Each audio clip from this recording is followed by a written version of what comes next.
يصلح لكم أعمالكم ويغفر لكم ذنوبكم ومن يطع الله ورسوله فقد فاز فوزا عظيما.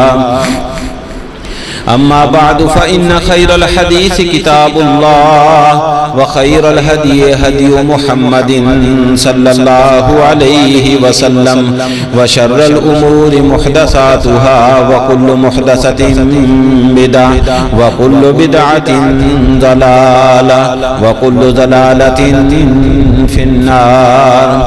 رب اشرح لي صدري ويسر لي أمري واحلل عقدة من لساني يفقه قولي. اللهم انفعنا بما علمتنا وعلمنا ما ينفعنا وزدنا علما. أما بعد فأعوذ بالله السميع العليم من الشيطان الرجيم من همزه ونفخه ونفسه. بسم الله الرحمن الرحيم. إنا أعطيناك الكوثر فصل لربك وانحر إن شانئك هو الأبتر. عن ابی ہریرہ رضی اللہ تعالی عنہ عن النبی صلی اللہ علیہ وسلم انہ قال من کان له ساعة ولم یضحک فلا یقربن مصلانا. حضرت ابو ہریرہ رضی اللہ تعالی عنہ کی روایت ہے، سنن ابن ماجہ کے اندر رسول اللہ صلی اللہ علیہ وسلم نے فرمایا جس کو اللہ تعالیٰ نے وسعت دی ہو اور وسعت کے باوجود وہ بندہ قربانی نہ کرے تو وہ ہمارے ساتھ عیدگاہ میں نماز پڑھنے کے لیے نہ آئے. ہر قسم کی حمد و ثنا اللہ وحدہ لا شریک رب ارض و سما کے لیے ہے.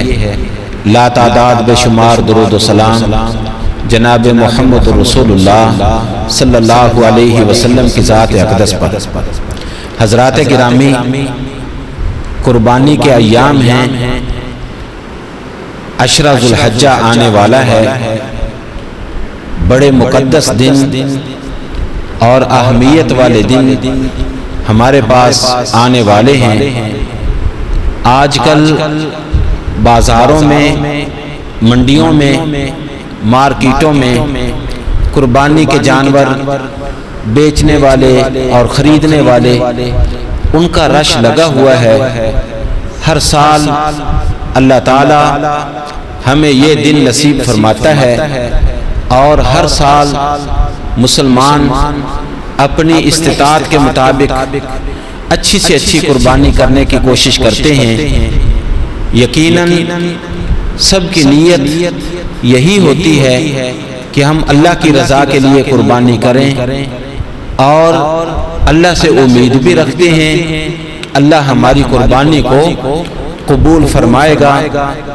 لیکن ہمیں تھوڑا سا اس کی تاریخی حیثیت دیکھنی چاہیے کہ قربانی کی تاریخی حیثیت کیا ہے اور وہاں قبول اور رد کے قواعد کیا تھے. سب سے پہلی اس کائنات میں قربانی جس کا تذکرہ قرآن مجید میں اللہ رب العزت نے سورہ مائدہ کے اندر فرمایا. اللہ نے فرمایا وَاتْلُ عَلَيْهِ نَبَأَ بَنِي آدَمَ بِالْحَقِّ إِذْ قَرَّبَا قُرْبَانًا فَتُقُبِّلَ مِنْ أَحَدِهِمَا وَلَمْ يُتَقَبَّلْ مِنَ الْآخَرِ قال لأقتلنك قال انما يتقبل الله من المتقين. سب سے دنیا کے اندر کائنات میں سب سے پہلی قربانی جس کا تذکرہ اللہ تعالیٰ نے اس آیت میں کیا کہ آدم کے دو بیٹوں کا تذکرہ جنہوں نے اپنا فیصلہ کروانے کے لیے قربانی کی. ایک کی قربانی قبول ہو گئی، دوسرے کی قربانی کو اللہ نے رد کر دیا. جس کی قربانی کو اللہ نے رد کیا اس نے اپنے بھائی کو کہا کہ میں تجھے قتل کر دوں گا. اس نے کہا کہ تو مجھے قتل کرتا ہے تو کر دے، لیکن قاعدہ یہ ہے، قانون یہ ہے کہ اللہ متقی لوگوں کی قربانی کو قبول کرتا ہے. یہاں دو چیزیں ہمارے سامنے آئی ہیں. ایک تو یہ قرآن نے واضح کر دیا کہ ایک کی قربانی قبول ہوئی دوسرے کی رد ہو گئی. ان کو کیسے پتہ چلا کہ کس کی قربانی رد ہوئی ہے کس کی قربانی قبول ہوئی ہے؟ ایک تو یہ چیز ہے. دوسری یہ چیز ہے کہ اس اللہ کے بندے نے رہتی دنیا تک ایک قاعدہ اور قانون بتا دیا جس کو اللہ رب العزت نے اپنا قرآن بنا دیا کہ اللہ تعالی قربانی متقین کی قبول کرتا ہے، غیر متقی شخص کی اللہ رب العزت قربانی قبول نہیں کرتا. اس لیے رسول اللہ صلی اللہ علیہ وسلم نے فرمایا تھا ان اللہ لا ينظر الى صورکم ولا اموالکم ولکن ينظر الى قلوبکم، کہ اللہ تعالیٰ تمہاری صورتوں کو نہیں دیکھتا کہ کون گورے چٹے رنگ کا ہے، کون زیادہ ہینڈسم اور خوبصورت ہے، کون کس طریقے سے عبادت کرتا ہے، کون مالدار ہے، کون بڑا چودھری ہے. اللہ تعالیٰ تو دلوں کو دیکھتا ہے.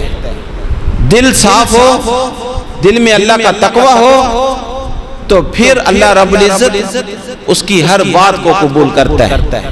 اس لیے رسول اللہ صلی اللہ علیہ وسلم نے فرمایا التقوی ہا ہنا. 3 دفعہ آپ صلی اللہ علیہ وسلم نے اشارہ کیا اپنے دل کی طرف کہ تقوی دل کے اندر ہوتا ہے، نہ انسان کی صورت میں، نہ انسان کے مال میں، نہ اس کے کسی اور کام میں، بلکہ تقوی دل کے اندر ہوتا ہے. دل کے اندر اللہ کا خوف، اللہ کا تقوی ہوگا، اللہ کا ڈر ہوگا تو پھر اللہ رب العزت ہماری قربانی کو بھی قبول کرے گا. اس لیے رسول اللہ صلی اللہ علیہ وسلم اکثر یہ فرمایا کرتے تھے اتق اللہ حیث ما کنت، تم جہاں کہیں بھی ہو اللہ کا ڈر، اللہ کا تقوی تمہارے دلوں میں ہونا چاہیے.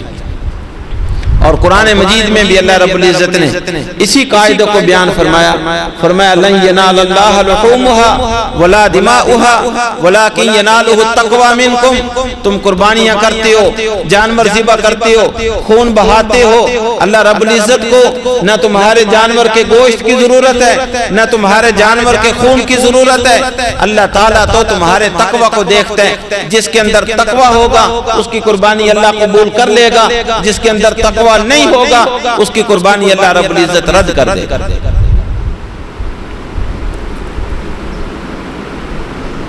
لیکن اس دور میں ایک قانون تھا، ایک قاعدہ تھا کہ لوگ اپنی قربانی کرتے اور قربانی کا جانور ذبح کر کے کھلے میدان میں رکھ دیتے. آسمانوں سے آگ آتی، جس کی قربانی کو آگ کھا جاتی اس کی قربانی کو سمجھا جاتا کہ اس کی قربانی قبول ہو چکی ہے، اور جس کی قربانی کو آگ نہ چھوتی اس کی قربانی رد تصور کی جاتی. اس قاعدے اور قانون کو بھی اللہ رب العزت نے اپنے کلام مجید میں بیان کیا. فرمایا ان اللہ عہد الینا اللہ نؤمن برسول حتی یأتینا بقربان تاکلہ النار. سورۃ آل عمران کے اندر لوگوں نے سیدنا موسیٰ علیہ السلام کا انکار کیا اور ساتھ یہ مطالبہ کیا کہ اللہ نے تو ہم سے یہ وعدہ لے رکھا ہے کہ کوئی بھی رسول آئے وہ اپنی قربانی کرے، اگر اللہ اس کی قربانی کو قبول کر لے تو تم اس کی اطاعت کر لینا، اگر اللہ اس کی قربانی کو رد کر دے تو اس کی اطاعت نہ کرنا، لہذا تم قربانی کر کے ہمیں یہ تجربہ کر کے دکھاؤ. اور قاعدہ یہی ہے کہ آسمانوں سے آگ آئے گی، کھا جائے گی.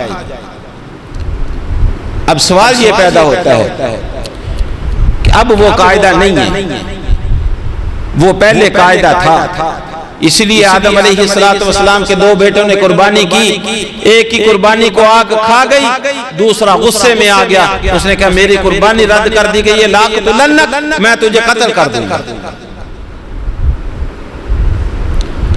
اب وہ قاعدہ نہیں ہے. آج ہر سال ہم قربانیاں کرتے ہیں، لاکھوں کے حساب سے جانور ذبح کیے جاتے ہیں.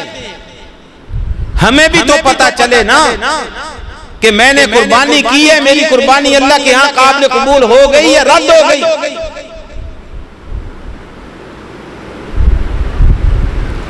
بڑا خوبصورت جانور تلاش کرتے ہیں پیسے لگا کے، لیکن ہمیں پتہ نہیں کہ میری قربانی قبول ہے یا رد ہے۔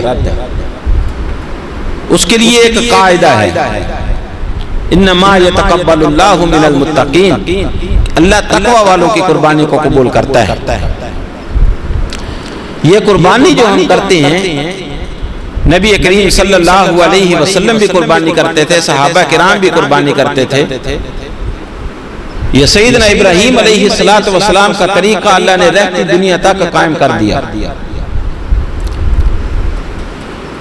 اس تقوی کو جانچنے کے لیے قربانی کی قبولیت کا دار و مدار کس بات پر ہے، اس کے لیے ہمیں سیدنا ابراہیم علیہ السلام کی قربانی کو دیکھنا ہوگا کہ جس کی وجہ سے آج ہم قربانی کرتے ہیں، کہ سیدنا ابراہیم علیہ السلام نے کس انداز میں قربانی کی۔ اگر تو ہمارا انداز وہی ہے جو سیدنا ابراہیم علیہ السلام کا تھا، مسئلہ قربانی کا نہیں ہے کہ ابراہیم علیہ السلام نے قربانی کر دی اور آج ہم بھی کرتے ہیں۔ مسئلہ یہ ہے کہ جو منہج، جو طریقہ، جو عقیدہ سیدنا ابراہیم علیہ السلام کا تھا، آج جس کا وہ منہج ہے، اسی منہج پر وہ قائم ہے، تو وہ سیدنا ابراہیم علیہ السلام کے طریقے پر ہے، تو آج اس کی قربانی بھی قبول ہے۔ جس کا منہج سیدنا ابراہیم علیہ السلام کے منہج کے منافی ہے، آج وہ یہ سمجھ لے کہ وہ جتنا متقی ہے، جتنا خلوص سے قربانی کرتا ہے، جتنا خوبصورت جانور وہ اللہ کے راستے میں ذبح کرتا ہے، اس کی قربانی اللہ کے ہاں قابل قبول نہیں ہے۔ اور اللہ رب العزت نے جیسے فرمایا، لن ینال اللہ لحومها ولا دماؤها ولکن ینالہ التقوی منکم۔ قربانی کا فلسفہ بھی یہی ہے، قربانی ہم سے چاہتی بھی یہی ہے کہ اپنے اندر تقوی پیدا کرو، اپنا منہج ٹھیک کرو، اپنا عقیدہ اور طریقہ ٹھیک کرو، پھر قربانی کا فائدہ ہے۔ یہ قربانی کا تقاضا ہے کہ اگر ہمارا منہج ٹھیک نہیں تو پھر ہماری قربانی کا فائدہ نہیں۔ اور خوش نصیب ہے وہ انسان جس کو اللہ رب العزت منہج کا فہم عطا کر دے۔ سیدنا ابراہیم علیہ السلام نے کوئی ایک قربانی نہیں کی، آپ علیہ السلام کی تو بے شمار قربانیاں تھیں۔ میرا خیال ہے کہ جو پچھلا جمعہ ہوا ہے وہ اسی موضوع پر ہوا ہے۔ مجھے شیخ صاحب نے بتایا تھا کہ سیرت ابراہیم بیان ہو چکی ہے، آپ نے وہ بیان نہیں کرنی، اور نہ میں سیرت ابراہیم بیان کرنا چاہتا ہوں، میں آپ کو ایک منہج بتانا چاہتا ہوں۔ سیدنا ابراہیم علیہ السلام نے ہجرت کی۔ ہجرت کیوں کی؟ اللہ رب العزت کی یہ سنت ہے، اللہ رب العزت کا یہ طریقہ ہے کہ کوئی نبی اپنی قوم کو اس وقت تک چھوڑ کر نہیں جا سکتا جب تک اس قوم کے اوپر حجت نہ قائم ہو جائے اور اللہ کی طرف سے اجازت نہ آ جائے۔ نبی کریم صلی اللہ علیہ وسلم نے مکہ سے مدینہ ہجرت کی، 13 سال مکے میں گزارے، ہر قسم کی حجت اس قوم کے اوپر جاری کر دی اللہ رب العزت نے۔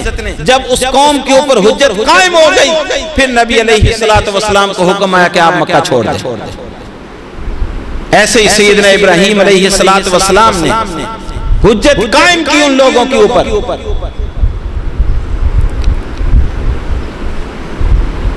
جب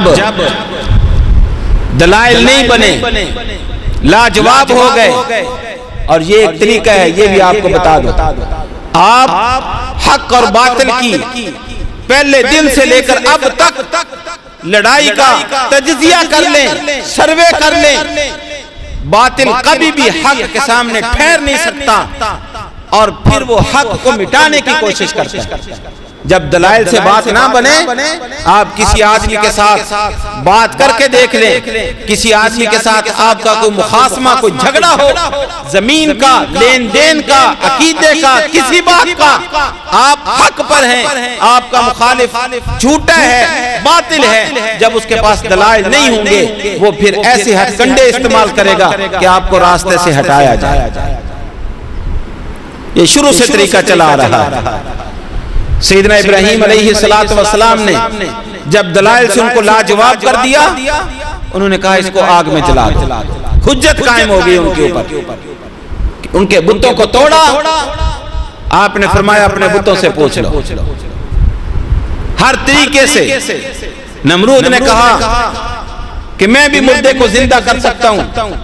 سیدنا ابراہیم علیہ السلام نے اس کے اوپر حجت قائم کی کہ میرا رب تو سورج کو مشرق سے طلوع کرتا ہے، تو مغرب سے طلوع کر کے دکھا۔ فَبُهِتَ الَّذِي كَفَرَ، حجت قائم ہو گئی۔ جب ہر طریقے سے لاجواب ہو گئے تو انہوں نے کہا وَانْصُرُوا آلِهَتَكُمْ، اپنے بتوں کی مدد کرو۔ اور انہوں نے پھر تاریخ کی سب سے بڑی آگ جلائی اور سیدنا ابراہیم علیہ السلام کو آگ میں ڈال دیا۔ حسبنا اللہ و نعم الوکیل کا نعرہ لگاتے ہوئے سیدنا ابراہیم علیہ السلام آگ میں کود گئے۔ اور یہ بھی ایک حجت تھی کہ اپنے جس مالک کا نام لے کر آگ میں چھلانگ لگائی ہے، اس مالک نے آگ سے بچا لیا۔ قلنا یا نار کونی بردا و سلاما علی ابراہیم۔ اور انہوں نے پھر بھی یہ نہ سوچا کہ ابراہیم کے رب نے تو اس کو آگ سے بچا لیا، ہمارے بت تو ہمیں کچھ بتاتے ہی نہیں ہیں۔ پھر ہجرت کر گئے۔ جب ہر قسم کی حجت قائم ہو گئی، اپنا وطن چھوڑ دیا۔ ابراہیم علیہ السلام نے اللہ کے راستے میں جانور قربان کرنے سے پہلے یہ قربانیاں دی ہیں۔ آج ہم ابراہیم علیہ السلام کی سنت پر عمل کرتے ہوئے یہ قربانیاں دیتے ہیں، جانور ذبح کرتے ہیں۔ کیا ہمارے اندر یہ جذبہ ہے کہ حق کی خاطر، توحید کی خاطر، اسلام کی خاطر اگر آگ میں چھلانگ لگانا پڑے میں آگ میں کود جاؤں؟ یہ ہمت، طاقت، یہ جذبہ، یہ ایمان، یہ تقوی کسی کے اندر ہے؟ یہ منہج ہے سیدنا ابراہیم علیہ السلام کا۔ آج تو بڑے بڑے جبے اور کبے والے، بڑی بڑی شملے اور پگڑیوں والے، بڑے بڑے علماء اور متقی اور پرہیزگار جب عدالت میں اپنے ہی باپ کے خلاف، اپنے ہی بھائی کے خلاف گواہی دینی آتی ہے، سارے کا سارا تقوی ڈھیر ہو جاتا ہے۔ کسی کے اندر ہمت ہے آج کہ اگر اس کا بھائی جھوٹا ہے جائے اعلان عدالت میں اپنے بھائی کے خلاف گواہی دے؟ ہے کسی کے اندر ہمت کہ میرا باپ اس معاملے میں حق پر نہیں ہے، مخالف فریق حق پر ہے، میں اس کے حق میں عدالت میں جا کر گواہی دے دوں؟ سیدنا ابراہیم علیہ السلام اس آزمائش سے گزرے ہیں۔ انہوں نے اپنے باپ کو حق کی دعوت دی ہے۔ انہوں نے کہا ہے کہ آپ میرے باپ ہیں، آپ میرے لیے قابل احترام ہیں، لیکن آپ کا راستہ حق کا راستہ نہیں ہے، میرا راستہ حق کا راستہ ہے، میرے راستے پر آ جائیے۔ یا ابتی کی پکار لگا کے ابراہیم علیہ السلام نے ڈنکے کی چوٹ اپنے باپ کو روکا، ٹوکا۔ آج ہم اللہ کے راستے میں جانور ذبح کرتے ہیں، کیا ہمارے اندر یہ حوصلہ ہے کہ ہم اپنے بھائی کو، اپنے باپ کو، اپنے رشتہ داروں کو کہہ سکیں کہ آپ حق پر نہیں ہو؟ یہ ہے منہج ابراہیم۔ انہوں نے اپنے گھر کو چھوڑا، اللہ کے راستے میں ہجرت کی۔ کیا میرے اور آپ کے اندر یہ ہمت اور طاقت ہے کہ اگر کسی جگہ مجھے معلوم ہو کہ اس جگہ رہتے ہوئے میں اپنے ایمان کو قائم نہیں رکھ سکتا، میں اپنے دین کی حفاظت نہیں کر سکتا، میں شعائر اسلام پر عمل نہیں کر سکتا، اپنا گھر بار چھوڑ دوں، اپنی جائیداد چھوڑ دوں، اپنا وطن چھوڑ دوں اور ایسے علاقے کی طرف ہجرت کر جاؤں جہاں مجھے ٹھکانے کا ہی پتہ نہ ہو؟ یہ منہج ابراہیم ہے۔ اللہ اکبر۔ آج ہر گروہ یہ دعویٰ کرتا ہے، وہ بھی کہتے ہیں ابراہیم ہمارا تھا، ہم بھی کہتے ہیں ہم ابراہیمی ہیں۔ قرآن مجید میں اس بات کا تذکرہ کیا۔ یہودی کہتے تھے کہ ہم ابراہیم کے وارث ہیں، عیسائی کہتے تھے ہم ابراہیم کے وارث ہیں. مشرکین مکہ اپنے آپ کو ابراہیمی ملت ابراہیمی کے پیروکار سمجھتے تھے.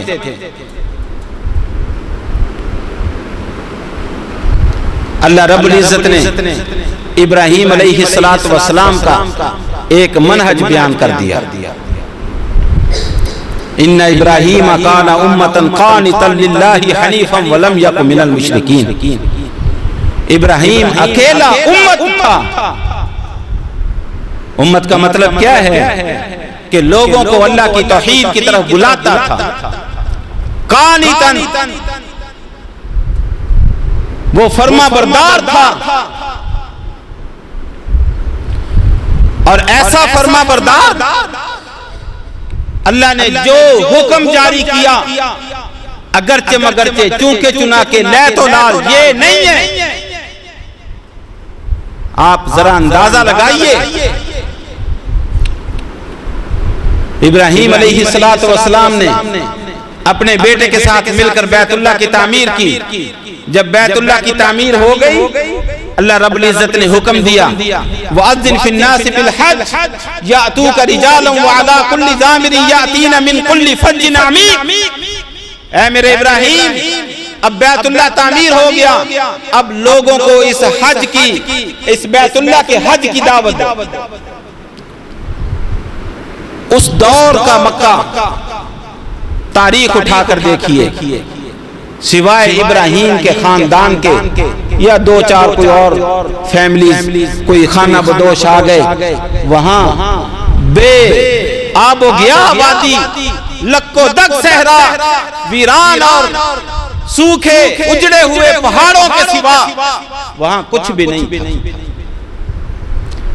ابراہیم علیہ السلام کے دل میں ایک رتی برابر بھی یہ بات نہیں آئی کہ میں کس کو بلاؤں اس گھر کی زیارت کے لیے, میری آواز کہاں تک جائے گی, میں کیسے بلاؤں, میرے پاس نہ موبائل ہے, نہ لاؤڈ سپیکر ہے, نہ وائرلیس ہے, نہ انٹرنیٹ ہے, میری آواز کہاں تک جائے گی, میں کیسے بلاؤں.